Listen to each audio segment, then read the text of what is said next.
was some play somewhere along the line back in about 69. It was Hair, wasn't it? Yeah, I was going to say that, but it wasn't positive in my head for some reason.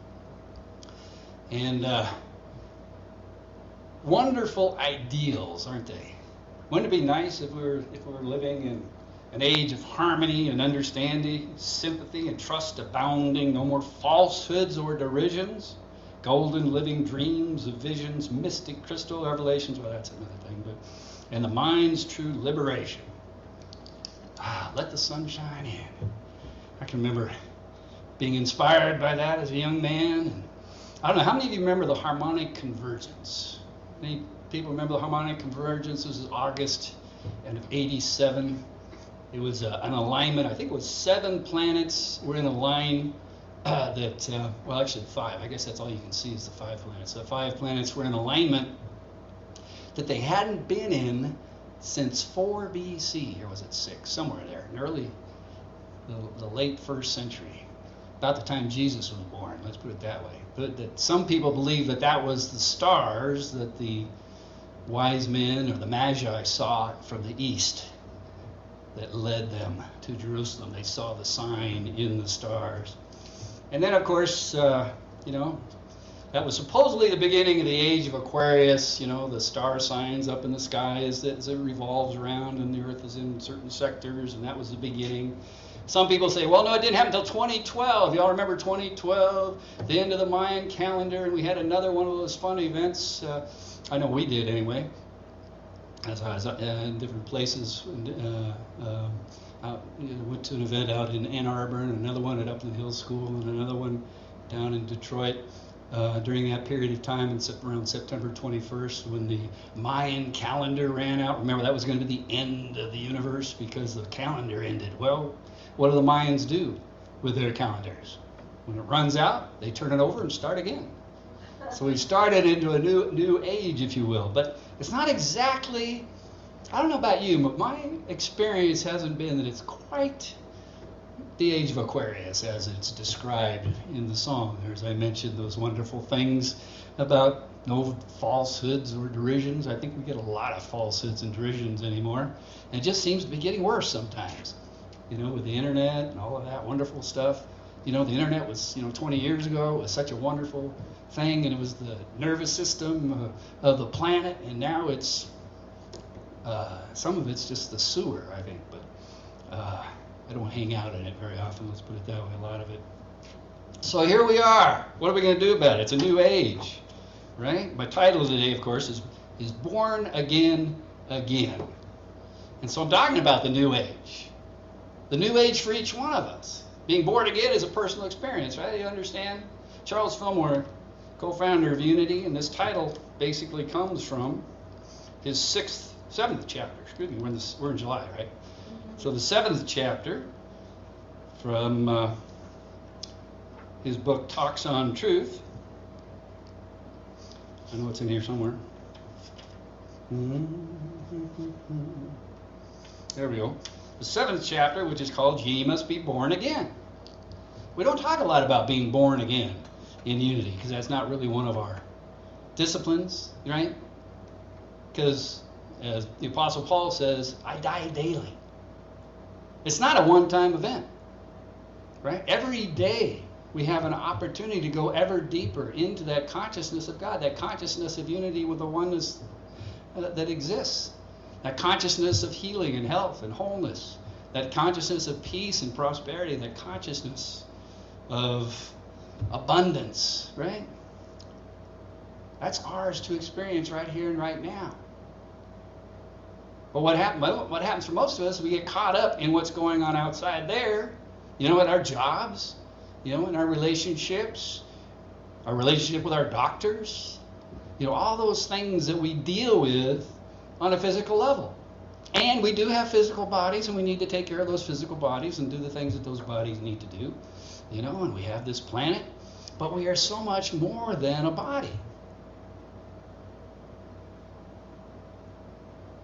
We are so much more than a body. We have these wonderful bodies, these earthly instruments of earthly expression. But we are so much more. We are the spirit that God has given us. And that's being born again, is to come into a consciousness of that spirit. Let me share with a little bit here from Charles. Right? He says, your I am is the son of the God idea. Your I am, and it's all capitalized. A-M is capitalized. Our beingness, if you will, if it's small a-m, it's our sense of being. But if it's a-m, it's our beingness. It's the spiritual essence of what we are. Our I am is the son of the God idea. Had a great little conversation earlier this morning about the God idea, right? Because in unity we have a little different way of understanding God, don't we? If you go to a fundamental church, if you go to a traditional church, you're going to hear something a little different. God's out there somewhere, and we got to do whatever we can to appease God, depending upon which church you go to, right? And then maybe we can be born again, if we do the altar call and go up, I know so many people I know have been born again. Yeah, well, tell me about being born again. Oh, well, I felt the Spirit bring me up to the front. Okay, how's that work showing up in your daily life? And usually they don't get an answer. Or they say something like, well, I follow Jesus, or, something like that. Well, okay. What did Jesus say? That you must be born of the Spirit and of water. What does it mean to be born of the Spirit? What does it mean to be born of the Spirit? I'll go to Charles one more time for that.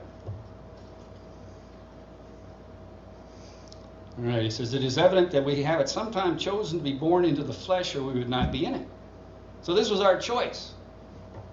We sometimes think, Charles was a big advocate of reincarnation, as was James Dillett Freeman and a few other long-time unity folks. That idea that we have lessons to learn in this life wave and we'll come back. Charles tried to think it was this thought that he had learned all his lessons this time around, and he was so certain that he was going to live forever. He wasn't going to die. And when he turned 93, he started thinking, well, he might not make it. So he lived to 94, so not too bad. It is just I am, right? So it's not flat. Okay, so I just God idea. All right, I was in the wrong paragraph. All the possibilities of the principle through that idea are open to you. To know thyself is to know that you are I am and not flesh and blood. To know thyself. Socrates, remember who Socrates? Back Plato's teacher. One of my favorite quotes is, the unexamined life is not worth living. He's also quoted as saying, know thyself. And in the temple at Delphi, they printed those words up on the door as you were going in to the temple of Apollo at Delphi. It was right up there. Gnathe Situm. Gnathe Situm. Gnathe. Same word we get Gnosticism. You ever heard of Gnosticism? Unity is Gnostic, by the way, if you hadn't realized that. Unity is sometimes considered as Gnostic because we talk about knowing. There's knowledge that we gain in wisdom and knowledge through the experiences that we have. And so to a certain extent, unity is considered Gnosticism. But know thyself. The other thing that, as you walked into the temple, on the other side, above the exit, was I-E, which means thou art. Ah being God, essentially the first cause, primary principle, if you will, and E being existence, thou art. So when we know ourselves, we know God. When we know ourselves, when we know the true nature of ourselves, when we know the Spirit, we know God. There is no separation between you and I and God, except for in our minds.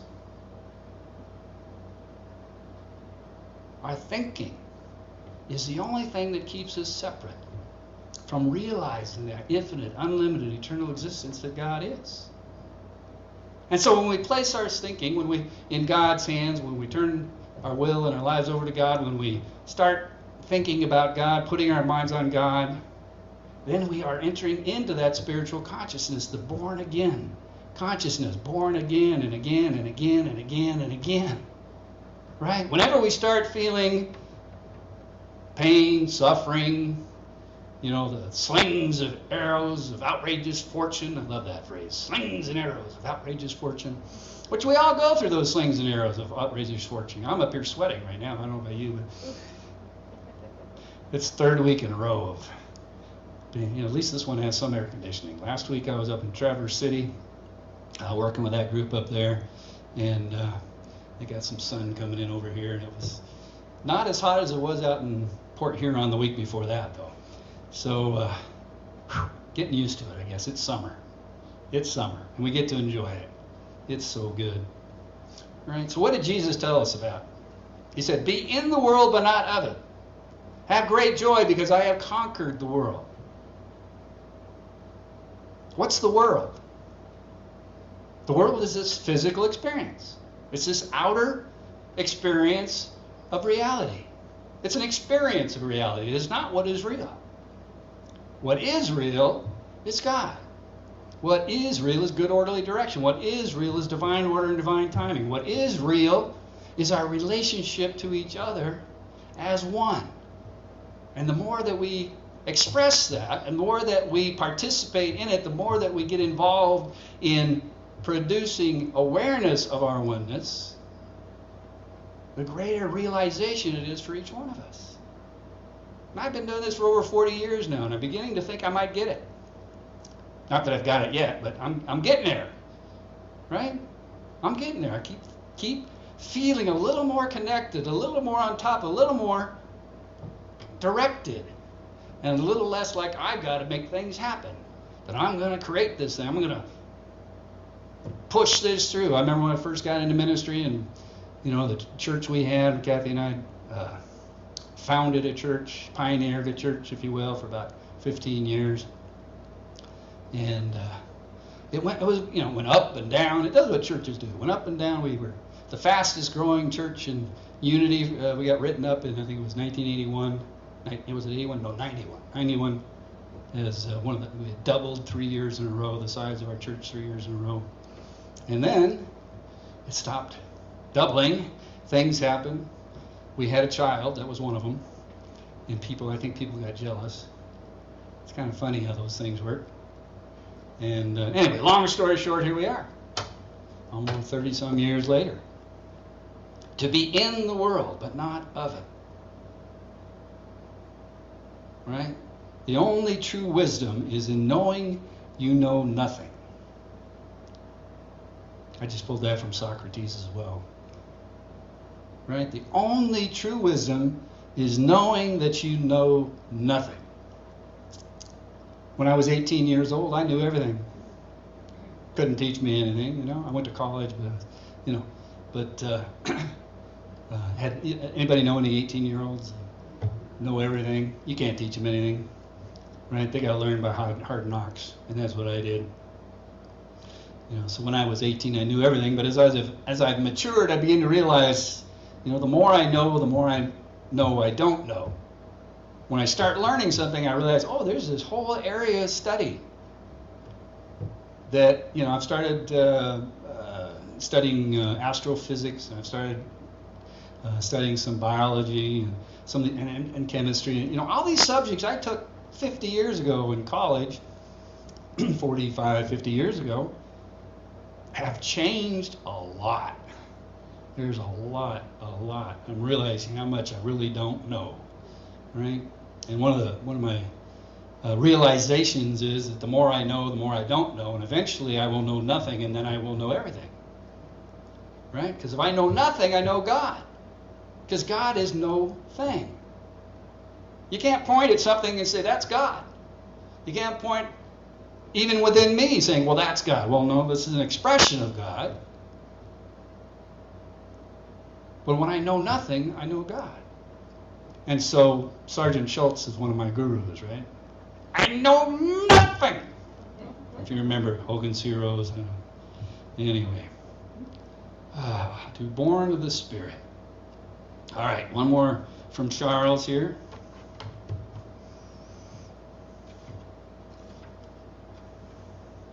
It says to be born into the Spirit is to come into an entirely new and different state of consciousness. Basically what I've been saying, right? To be born of the Spirit is to come to a new and different state of consciousness. We were talking a little bit about the nature of the Bible this morning. A young man came into the class, and we just kind of talked about what he wanted to talk about. And he was, how's you need to look at the Bible? The Old Testament, the New Testament, and that's, the Old Testament is where we were at that time. Think of somebody who's in kindergarten, grade, and you want to talk to them about God. Are you going to talk about infinite, unlimited, eternal? Are you going to talk about principle? Are you going to talk about law? No. They won't understand it. So 4,000 years ago, when Moses led the people out of Egypt and wandered through the Sinai for 40 years and went up on the mountain and got the 10 Commandments, the people needed to hear, do not kill, do not steal. At that point in our conscious evolution, being socialized, if you will, that's what we needed to hear 4,000 years ago. And 2,000 years ago, Jesus came and gave us another message of love. Right? What's the great commandment? Love the Lord your God with all your heart and soul, mind and body. What is the second? Second is like unto it. Love your neighbor as yourself. And I think I talked about who the neighbor is, right? The Good Samaritan story. Yeah. Basically, if you got 2 feet and 2, well, I shouldn't limit it that, but every other human being on earth is our neighbor, according to Jesus. My interpretation of what Jesus said, let's put it that way.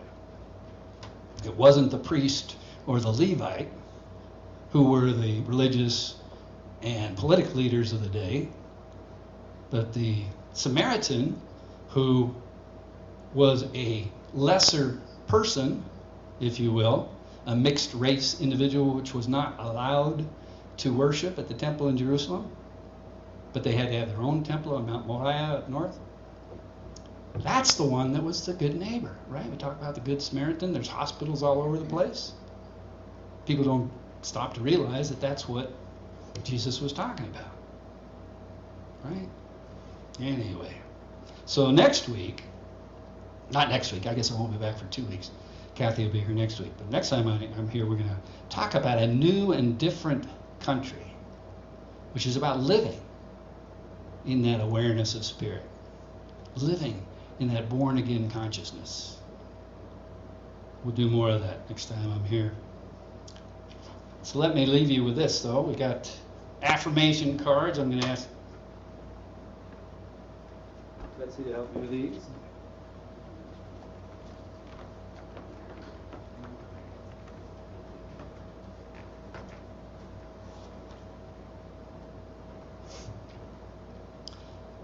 All right, so these affirmation cards, I put the church's name and address on the back so that you can give them to friends, or take them home and put them on your mirror or whatever. And Betsy will probably put it, there's a table down there, so put it on the table down here. And if somebody wants the extras, I guess Sean's got them out in the foyer there. If you wanted to take an extra one home and give them to somebody, or just put them on your mirror or whatever, because it's,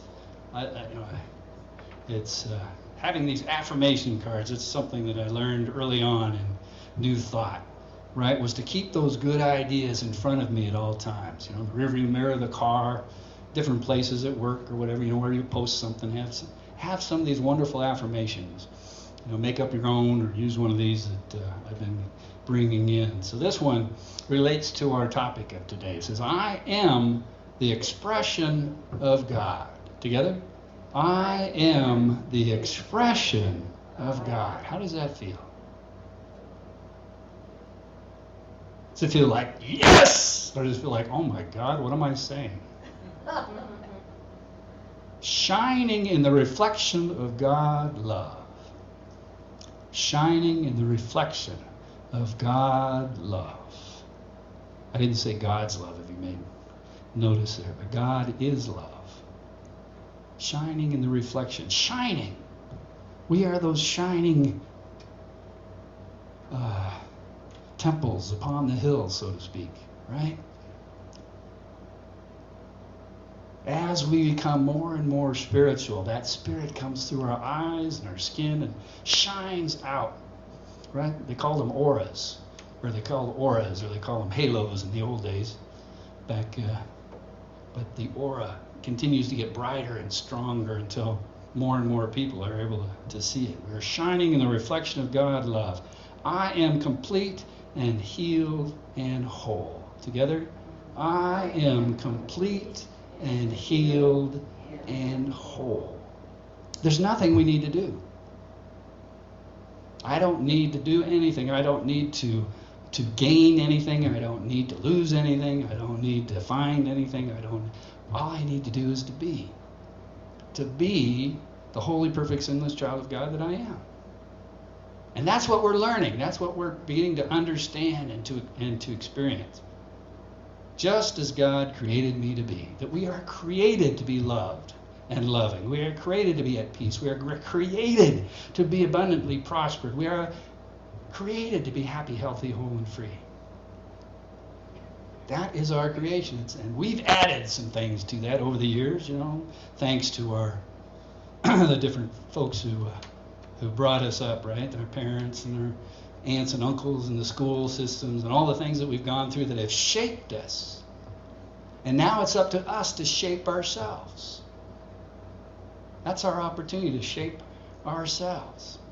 Let's take this all as one statement. Together, I am the expression of God, shining in the reflection of God's love. I am complete and healed and whole, just as God created me to be. And a second time, like we mean it together.